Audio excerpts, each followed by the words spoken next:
wabarakatuh. Jumpa lagi di Maklumat Podcast. Tentu saja di channel YouTube kesayangan kita, Maklumat ID, yang membahas fenomena kehidupan sehari-hari terkait politik, pendidikan, kesehatan, ekonomi, olahraga, sosial, dan juga budaya yang kami kemas secara kritis namun solutif. Bersama saya Rista Erviana Giordano. Dan tema kita kali ini adalah yang sedang tren saat ini, yakni mengapa MUI mengharapkan sound horeg antara mudarat dan juga manfaat. Nah, di studio PW Muhammadiyah Jawa Timur telah hadir narasumber inspiratif kami. Beliau adalah anggota Komisi Fatwa Majelis Ulama Indonesia atau MUI Jawa Timur, sekaligus Wakil Ketua Pimpinan Wilayah Muhammadiyah Jawa Timur. Beliau adalah Kiai Haji Dr. Samsudin MAG. Assalamualaikum warahmatullahi wabarakatuh, Pak Yai. Waalaikumsalam warahmatullahi wabarakatuh. Kabarnya gimana ini Pak Yai hari ini? Alhamdulillah sehat. Di tengah kesibukan yang sangat-sangat padat ya Pak Yai ya, tetap semangat tuh berfastabihul khairat. Insyaallah, insyaallah. Ya ini Pak Yai, ini kan lagi tren sound horeg ya, atau sound system berdaya tinggi ini ya di masyarakat ini. Ini apa ya yang melatar belakangi MUI Jawa Timur untuk mengeluarkan fatwa haram ini? Bisa diceritakan ini Pak Yai? Baik, bismillahirrahmanirrahim. Alhamdulillahirabbil alamin. Wassalatu wassalamu ala afdhalil anbiya'i wal mursalin wa ala alihi wa ashabihi ajma'in. Saya adalah anggota dari Komisi Fatwa Majelis Ulama Provinsi Jawa Timur. Komisi Fatwa adalah satu komisi yang memang secara khusus ditugaskan untuk merumuskan fatwa-fatwa yang dibutuhkan umat, baik diminta, artinya ada yang minta fatwa, ataupun merespon satu peristiwa untuk kemudian diberikan fatwanya. Jadi kalau ada perbincangan yang cukup hangat tentang fatwa haram dari sound horeg ini, kami sebagai anggota Komisi Fatwa terlibat langsung di dalam perumusannya. Sebenarnya kami, yakni para ulama di dalam Komisi Fatwa Majelis Ulama Indonesia Jawa Timur, sudah cukup lama ya mengamati fenomena sound horeg ini. Karena menurut informasi yang kami dengar, fenomena sound horeg ini setidaknya muncul di tengah-tengah masyarakat pasca COVID-19. Ya tentu ia merupakan sebuah produk budaya ya, bahwa ada orang melakukan satu kegiatan hajatan ya biasanya ya, Pak Yai. Kemudian ada fenomena sound horeg itu, yakni satu audio digital ya, yang saya kira berbeda dengan yang sebelumnya. Nah, artinya sebenarnya tanpa diminta untuk memberikan fatwa pun, Majelis Ulama sebenarnya sudah punya inisiatif untuk mengkaji fenomena itu berdasarkan pantauan serta kajian kami. Tapi qadarullah ada elemen masyarakat yang kemudian datang ke kantor MUI untuk melaporkan beberapa hal karena ia merasa dirugikan ya oleh sound horeg tadi. Ya. Akhirnya MUI, seingat saya hari Rebo itu tanggal 9 Juni ya, kita melakukan satu kajian keagamaan ya di kantor Majelis Ulama Indonesia Jawa Timur yang ada di sisi selatan Masjid Al-Akbar itu ya. Disitulah kita merumuskan ya. Berarti lama ya prosesnya, mulai dari COVID, pasca COVID kan ya, sampai Juni kemarin itu ya? Ya memang pantauan kami sudah cukup lama ya. Ya kita tentu tidak menutup mata bahwa itu adalah sebuah produk budaya yang memiliki implikasi complicated ya dalam kehidupan manusia. Di situ ada budaya, di situ ada ekonomi, di situ ada fenomena sosial, di situ juga ada hal-hal yang menurut syariat Islam harus memperoleh perhatian khusus ya. Jadi ini poinnya nggak ujuk-ujuk atau tiba-tiba ya, Pak, tapi melalui kajian ya. Oh, yang enggak, iya, mendalam iya, betul. Tadi saya katakan karena ada elemen masyarakat yang melaporkan, kemudian ya kita merespon itu dengan memanggil semua pihak yang menurut kami itu penting untuk digali informasinya ya. Makanya kita waktu itu mengundang elemen masyarakat yang melaporkan, mengundang para praktisi Sonhoreg ini, juga ini yang penting mengundang seorang pakar ya yang spesialis di bidang THT ya, seorang profesor dokter ya dari Fakultas Kedokteran Unair ya. Kita kajiannya nggak sembarangan ya. Ini ya, Pak ya, karena masyarakat umum ini kan menilai ini Betul. sebagian kan keputusan ini kok kayaknya ini kan sepele kan, mereka Ya, memandang ya. sepele, padahal ini juga berhubungan dengan kesehatan, juga akan Betul, bisa ya. merusak telinga kan gitu ya. Jadi kita tidak ini ya, mungkin dalam bahasa yang agak populer, kita tidak gerusa-gerusu Ya, betul, untuk ya, memutuskan juga. perkara ini, sehingga jangan dikira ini sebuah persoalan yang kemudian tanpa proses panjang. Ini adalah sebuah fatwa keagamaan yang melewati proses panjang. Tadi saya katakan kita mengundang elemen masyarakat yang merasa dirugikan, kita mengundang praktisi Sonhoreg, kita juga mengundang pakar yang memang memiliki spesialisasi di bidang THT itu ya, di bidang telinga, hidung dan tenggorokan. Mereka lah yang paling tahu ya dengan riset-riset yang ia lakukan apa sih dampak Sonhoreg ini bagi masyarakat. Ya tapi gini Pak Yaya, ini kan fenomena di masyarakat ya, bahwa Sonhoreg ini nggak bisa lepas dari orang hajatan gitu ya. Dan ini juga sebagian juga ada masyarakat yang menggunakan untuk sholawatan. Kayak gitu-gitu loh Pak Yaya. Ini gimana ini Pak Yaya? Baik, nanti kita jelaskan ya. Untuk membuktikan bahwa fatwa Sonhoreg ini tidak main-main ya. Menurut pengalaman kami di Komisi Fatwa itu belum ada satu proses pembahasan fatwa yang durasi ini waktunya sedemikian panjang seperti fatwa tentang Sonhoreg itu ya, lebih dari 3 jam ya. Kalau fatwa-fatwa yang lainnya ya biasanya 1 jam 30 menit sudah selesai. Tapi yang Sonhoreg ini sedemikian lamanya karena tadi kita mengundang semua elemen yang menurut kami potensi atau mudaratnya sangat besar ya dibanding manfaatnya gitu ya. Ya itu soal kesimpulan kan kita belum bicara tentang sisi-sisi itu, tapi kita menggali dari semua pihak tadi informasi-informasi yang perlu digali. Nah, untuk sampai ke sana saya ingin menyampaikan ringkas saja tentang elemen masyarakat yang melaporkan itu ya. Dia cerita bahwa ada satu karnaval yang di situ banyak menggunakan Sonhoreg di satu kota di Jawa Timur ini. Nah, karena satu dan lain sebab kemudian truk yang mengangkut Sonhoreg ini berhenti di rumahnya, di depan rumahnya. Padahal di dalam rumah itu ada orang sakit. Itu kalau boleh tahu di lokasinya di mana? Daerahnya aja Pak. Ya ya saya katakan di Kabupaten Kediri lah ya. Jadi truk ini kemudian berhenti di depan rumah, padahal di dalam rumah itu ada orang sakit. Akhirnya salah satu anggota keluarga dalam rumah itu keluar untuk menegur. Untuk menegur dalam arti menyampaikan supaya volume dari sound itu dikecilkan. Ya.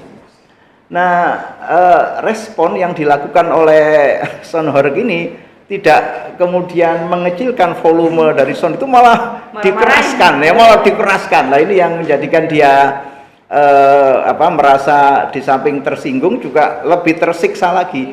Ya, karena Sonhoreg dalam volume yang biasa-biasa saja itu dianggap sudah menjadi masalah bagi dirinya, tapi kemudian dia keraskan lagi. Ya, ini yang kemudian dilaporkan. Nah, dalam perkembangannya Sonhoreg ini tidak saja dipakai untuk karnaval atau acara-acara khusus yang diadakan di lapangan terbuka, tapi juga dipakai oleh masyarakat untuk hajatan. Iya, Jadi iya. sound horeg ini pun masuk di gang-gang kecil ya, di tengah-tengah perkampungan. Merakyat tuh Pak Yai.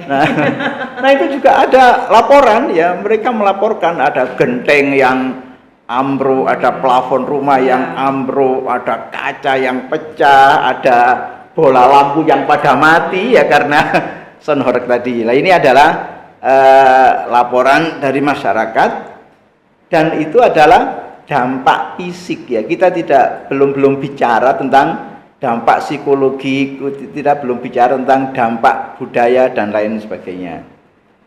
Nah kemudian yang kita gali dari pakar THT tadi, kita sebut aja namanya ya, yang kita undang adalah Profesor Dr. Nyilo Purnami ya. Dari mana itu? Beliau adalah seorang dokter spesialis THT dari FK Universitas Airlangga Surabaya ya. Nah dalam penjelasannya di hadapan kami, beliau mengatakan bahwa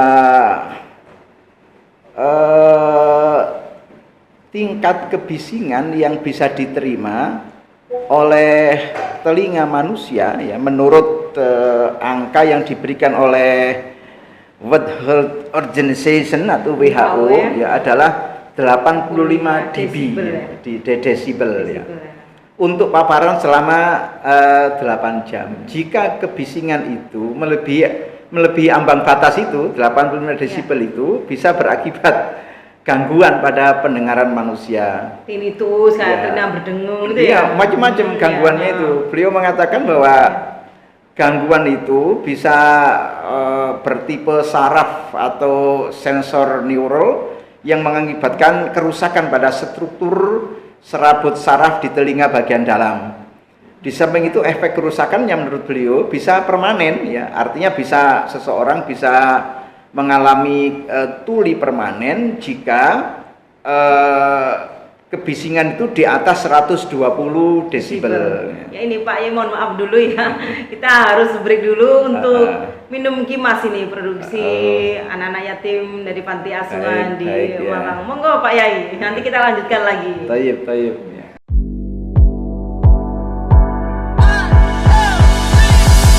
Masih di Maklumat Podcast ya, bersama Wakil Ketua PW Muhammadiyah Jawa Timur dan juga anggota Komisi Fatwa Majelis Ulama Indonesia Jawa Timur, Kiai Haji Dr. Samsudin MAG. Ya kita lanjutkan lagi ya Pak ya, semakin mendalam semakin bagus ini temanya biar masyarakat umum ini tidak salah paham ya Pak ya. Ternyata MUI ini nggak sembarang atau nggak ujuk-ujuk, tapi melalui kajian yang melibatkan elemen masyarakat, melibatkan juga dokter, profesor ini juga profesor dokter ini ya Pak ya. Nanti kita lanjutkan tadi mengenai efek dari sound horeg yang melebihi 80 desibel ya ini Pak ya, ini apa aja ini, apa efeknya bagi kesehatan ini ya? Ya merujuk kepada keterangan Profesor Nyilo tadi, beliau menjelaskan kalau tingkat kebisingan itu di atas 120 desibel itu bisa menyebabkan tuli permanen ya. Juga bisa berdampak pada penyakit kardiovaskular, jantung ya. Kondisi medis yang mempengaruhi jantung dan pembuluh darah ya. Itu tadi yang kita sampaikan, ada gangguan kognitif, gangguan tidur, kemudian ada suara seakan-akan berdering dan mendengung di salah satu atau kedua telinga seseorang. Dan macam-macam lah ya, termasuk diantaranya adalah gangguan secara sosial juga. Nah yang berikutnya adalah temuan atau hasil satu kajian yang dilakukan oleh MUI daerah, karena kita juga melibatkan MUI daerah untuk memperoleh informasi-informasi dari mereka. Salah satu yang melakukannya adalah Majelis Ulama Kabupaten Jember. Mereka berbekal bahkan membeli alat yang harganya cukup mahal, berbekal alat pengukur kebisingan yang disebut dengan sound level meter.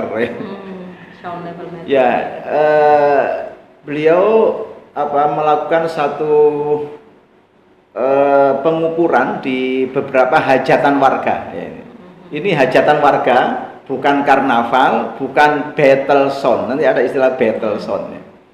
Nah, dia mendapatkan satu data bahwa tidak ada satupun dari hajatan warga itu yang kurang atau sama dengan yang menjadi standar WHO 85 desibel itu. Dari temuan yang ada bahwa hajatan warga yang menggunakan sound horeg itu antara 90 sampai 100 desibel. Melebihi ya, Ya, sangat-sangat artinya melebihi. itu sudah di atas ambang batas yang normal ya menurut ukuran WHO. Jadi itu kita bicara tentang sound horeg ya.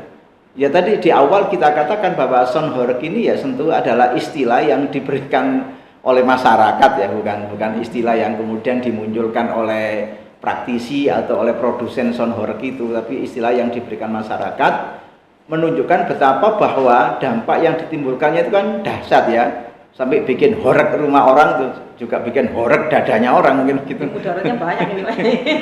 Sehingga kemudian disebut sebagai sound horeg. Tapi sound sebagai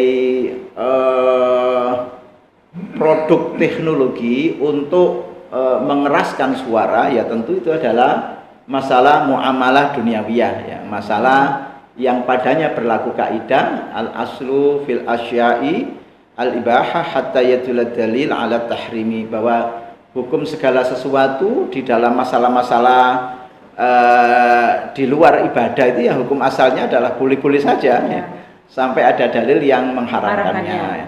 Nah, ketika ada kata-kata sampai ada dalil yang mengharamkannya itu, ya ini yang harus dikaji bersama. Apa saja hal-hal yang kemudian menyebabkan sesuatu itu dilarang, kan harus ada kajiannya. Nah, bahwa kemudian sound horeg itu dipakai acara-acara keagamaan itu bukan artinya bukan berarti karena yang acaranya adalah acara keagamaan kemudian menjadi boleh itu ya, tidak begitu ya. Karena yang jadi ukuran bukan soal acara keagamaan atau acara yang bukan keagamaan, tapi ukurannya itu adalah menimbulkan madharat ataukah tidak ya. Beberapa waktu yang lalu MUI memberikan tausiah bahwa tadarus bulan Ramadan kalau sudah lewat jam 10 malam ya, itu sebaiknya menggunakan sound dalam, bukan sound yang di luar, walaupun soundnya sound biasa. Kenapa? Ya karena ada potensi untuk mengganggu tetangga ya. Sehingga kalau tadarusan ya tentu bagus karena tadarusan itu adalah membaca Al-Qur'an ya. Tapi kalau sudah jam 10 malam itu dianjurkan supaya tidak menggunakan pengeras suara yang terdengar di luar, tapi menggunakan pengeras suara yang untuk dalam saja. Ya, jadi intinya ini sahabat maklumat podcast bahwa bukan acaranya, kegiatannya pengajian atau salawatannya atau hajatannya itu yang bukan menjadi titik kajian atau dari keluarnya fatwa haram dari MUI ini tidak, tetapi juga dari sound horegnya sendiri ya Pak, dari alatnya sendiri yang memang disetel itu melebihi ambang batas, yakni di atas 85 desibel. Betul Pak ya? Betul, ya. Betul. Itu ya. Nah, bisa dilanjutkan ya Pak ya. Bisa dilanjutkan lagi tadi. Baik. Itu. Nah, fakta yang ada di lapangan itu kan menunjukkan bahwa sound horeg ini bisa kita katakan lebih banyak madharatnya daripada manfaatnya. Kenapa? Karena saya tadi baca satu artikel di satu media online itu tentang fakta-fakta yang ada di situ. Ternyata sound horeg ini juga mengundang kemungkaran. Akhirnya di dalamnya ada minuman keras, di dalamnya ada tarian-tarian yang berbusana minim ya, dan bahkan menimbulkan perkelahian antar kelompok dan lain sebagainya ya. Nah, itu adalah fakta yang ada di lapangan. Ya tentu saja kita ulangi lagi, bukan soal sound ya, tapi soal sound horeg ini, bukan sound secara umum. Kalau sound sebagai produk teknologi yang itu memiliki manfaat ya, mengeraskan suara ya tentu itu bermanfaat sekali. Kalau jenengan pergi ke Masjidil Haram dengan jumlah jamaah yang jutaan itu, semua bisa mendengarkan suara imam secara nyaring, merdu dan jelas gitu ya. Dan enak Ya, itu Pak dan Yai. enak. Ya itu karena ada sound itu. Kalau tidak ada sound ya tidak mungkin kita bisa mendengarkan suara imam yang jaraknya kira-kira lebih dari 1.000 meter dari kita kan ya. Tapi kalau fenomena sound horeg ini adalah fenomena yang khas sehingga kita kaji secara detail sisi-sisi manfaat dan madharatnya. Ya ketika manfaat dan madharatnya itu ditimbang dan ternyata madharatnya lebih besar, nah itu wa ismuhuma akbaru min naf'ihima itu kan. Kalau ternyata potensi dosanya lebih besar daripada manfaatnya maka menjadi haram. Kalau bicara manfaatnya ya tentu ada. Misalnya ada perputaran ekonomi di situ, ya mungkin ya macam-macam lah orang beralasan bahwa di situ ada sisi-sisi manfaatnya. Ya. Berarti Tapi ya larangan kemudian, ini Pak Yai, larangan ini bersifat mutlak atau memang tergantung konteks penggunaannya dari sound horeg ini? saya kira bersifat mutlak. Karena selama dia masuk dalam istilah sound horeg itu pasti menimbulkan madharat. Ya, saya ulangi, dia bukan sekedar sound ya. Kalau sound ya boleh-boleh saja, malah kita memperoleh manfaat yang sangat banyak dari sound. Tapi kalau sudah ada tambahan kata-kata horeg itu, dia menjadi khas. Oh, jadi soundnya tidak ada masalah ya, tapi horegnya itu ya. Nah. Jadi namanya horeg itu kan bahasa Jawa Pak Yai ya. Jadi nggak tergantung konteks penggunaannya, tapi kalau memang sound horeg berarti mutlak. Malah ada fenomena lagi yang ya temuan di lapangan yang namanya battle of sound horeg itu. Jadi ada pertempuran antara satu sound horeg dengan sound horeg yang lainnya. Keras-kerasan gitu ya. Ya, dengan jarak tertentu, nanti yang meledak lebih dulu itu yang kalah. Emang ada fenomena itu Pak Yai? Informasinya ada, saya tidak melihat sendiri, tapi informasi dari masyarakat yang mengalaminya. Ya untuk manfaatnya dari tadi kan bersifat haram ini ya Pak Yai ya. Ini solusinya apa nih Pak Yai? Apa harus memakai sound biasa bisa aja Kak seperti itu ya? Iya, jadi gini, kalau menurut nalar fikih ya, karena segala sesuatu itu dikatakan haram atau halal atau mubah atau yang lain-lainnya itu ya tentu harus dikembalikan kepada sumber hukum dalam Islam, dikembalikan kepada Al-Quran, dikembalikan kepada As-Sunnah. Nah, di sanalah kemudian ditimbang ya. Nah, kan dalam kaidah fikih itu dikatakan bahwa ad-dararu yuzal. Kalau kita menemukan sesuatu yang berbahaya bagi masyarakat, maka sesuatu itu harus dihilangkan atau dilenyapkan. Karena di antara mabadi'ut tasyri' ya, dasar-dasar dari syariat Islam itu adalah li-ri'ayati masalihin nas jami'a, li-ri'ayati masalihin nas jami'a, untuk menjaga kemaslahatan manusia secara umum ya, tidak secara khusus. Ya, Pak Yai, kita minum kipas dulu Pak Yai ya. Ya. Biar segar dan berstamina Pak Yai. Monggo Pak Yai.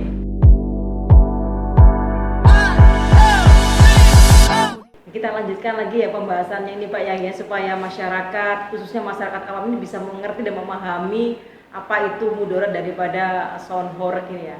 Oh ya nih Pak Yai, untuk fatwa haram dari MUI ini apakah sudah beraudiensi dengan pemerintah Provinsi Jawa Timur nih Pak Yai? Baik, saya dapat informasi dari Ketua Komisi Fatwa MUI Jawa Timur. Beliau adalah Kiai Haji Ma'ruf Khozin. Beliau mengatakan bahwa beberapa kepala daerah di Jawa Timur ini sudah membuat perda larangan penggunaan sound horeg di wilayahnya, sehingga ya tentu saja pihak keamanan akan memberikan sanksi apabila tetap saja di antara elemen masyarakat masih ada yang menggunakan sound horeg ya. Perlu kami sampaikan ya, sound horeg, larangan atau fatwa haram sound horeg ini sama sekali tidak merugikan pengusaha sound. Pengusaha sound tetap bisa mencari rezeki lewat usahanya itu, bahkan rezeki yang halalan thayyiban, karena masyarakat tentu saja masih butuh untuk memanfaatkan jasa yang diberikan oleh pengusaha-pengusaha sound itu. Yang kita yang di fatwa haram itu bukan sonnya kan, yang di fatwa haram itu hanya horeknya. Jadi masyarakat masih menggunakan son mereka dan mereka masih bisa mencari rezeki secara halalan thayyiban tadi. Nah, terkait dengan harapan kami supaya fatwa haram terkait son horeg itu bisa dilaksanakan sebaik-baiknya, memang kita sudah kami sudah menurut informasi yang disampaikan yang sampai pada kami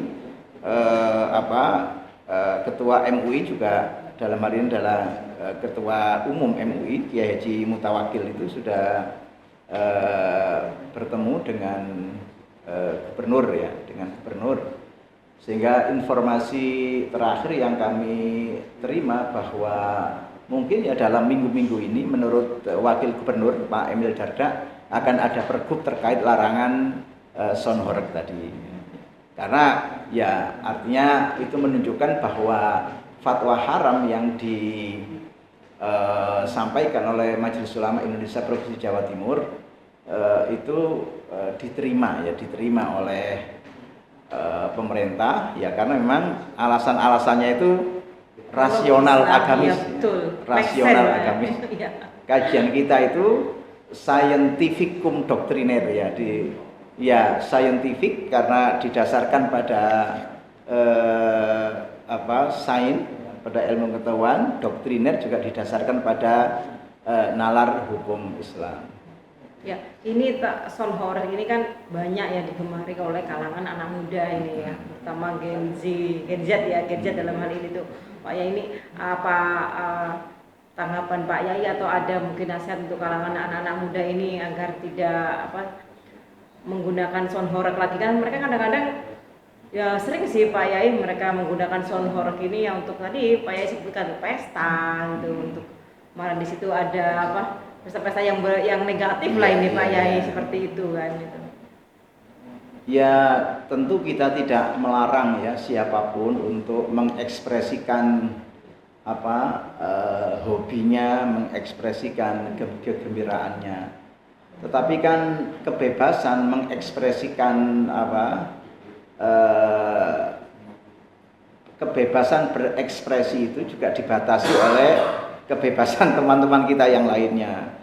Bahwa bebas-bebas saja orang menghidupkan son itu, mau keras mau pelan kan terserah mereka. Tetapi kebebasan mereka kan tidak mutlak. Kebebasan mereka dibatasi oleh kebebasan anggota masyarakat yang lainnya. Nah, kalau kemudian kebebasan yang diekspresikan itu adalah mengganggu bahkan menyakiti anggota masyarakat yang lainnya, maka tentu saja yang demikian ini dilarang dalam agama. Nabi kita pernah mengatakan al-muslimu man salimal muslimuna min lisanihi wa yadihi.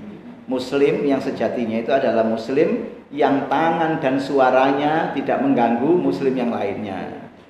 Mungkin kita tidak mengganggu secara fisik, tidak nempeleng, tidak memukul, tapi suara itu yang kemudian menimbulkan gangguan. Bisa saja gangguan yang ditimbulkan oleh suara itu lebih parah daripada gangguan fisik. Nah, inilah yang kemudian salah satu hal yang menyebabkan munculnya fatwa haram tadi. Dan ini kan nggak hanya mengganggu daripada saudara sesama muslim ya, tapi juga saudara-saudara kita yang non muslim ya Pak Yai ya, pasti kan terganggu ini Pak Yai. Jadi yang perlu kami tekankan bahwa kami ya dari MUI sama sekali tidak melarang, tidak menghalang-halangi adik-adik kita mengekspresikan hobinya, yang mengekspresikan kegembiraannya, tapi ya tetap di dalam batas-batas yang tidak menyakiti orang lain. Ya, ini Pak Yai, apa harapannya Pak Yai untuk peranan orang tua ya dalam hal ini ya, dan juga sekolah ini Pak Yai terhadap kreativitas anak-anak muda yang ya dalam tanda kutip ini kan negatif gitu Pak Yai ya, terkait son horeg gitu. Ya memang begini ya, kita harus mengembalikan fungsi-fungsi dari lembaga-lembaga yang ada. Sebenarnya apakah itu negara, lembaga pendidikan, atau apakah orang tua memiliki fungsi yang sangat penting bagi pembinaan anak-anaknya, bagi pembinaan generasi muda. Salah satu fungsi itu adalah menjaga moral. Penjagaan moral itu tidak akan berjalan dengan efektif kalau tidak ada keteladanan. Makanya kami berharap kepada para pemimpin, ya, apakah pemimpin politik, pemimpin keagamaan terutama para guru, orang tua bisa menjadi teladan yang baik bagi anak-anaknya. Kalau teladan itu tidak diberikan, ya tentu sulit bagi generasi muda untuk memiliki satu attitude atau satu akhlak yang islami. Artinya perjuangan untuk membina generasi-generasi yang akan datang untuk bisa lebih baik daripada kita itu adalah perjuangan kita semua, tanggung jawab kita semua, semua elemen masyarakat tanpa kecuali. Artinya bukan saja tanggung jawab para ulama, bukan saja tanggung jawab Majelis Ulama Indonesia, bukan saja tanggung jawab Majelis Tarjih Muhammadiyah, bukan. Kalau itu kan jumlahnya terbatas, tapi itu adalah tanggung jawab semua orang. Dan yang paling penting dari itu semua adalah keteladanan. Keteladanan yang tulus, keteladanan yang jujur. Bukan keteladanan yang dibuat-buat, yang sering kita kenal dengan apa namanya, yang bahasa pencitraan ya Pak ya. Keteladanan yang dibuat-buat itu loh. Pencitraan aja kan ya. Cuma buat image terjatuh menaikkan itu ya. Terutama sekarang kan trennya kan media sosial itu, jadi banyak pencitraan itu Pak ya. Ya, ini harapannya dengan adanya fatwa haram MUI terkait sound horeg ini apa ini Pak ya? Harapannya untuk masyarakat luas dan juga terutama untuk pengusaha-pengusaha sound horeg ini Pak ya? Harapan kami bahwa fatwa haram ini ditindaklanjuti oleh pemerintah dengan peraturan daerah atau peraturan gubernur ya. Dengan demikian maka ia menjadi akan efektif.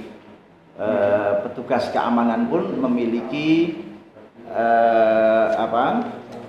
dasar hukum ya, atau dasar perundangan untuk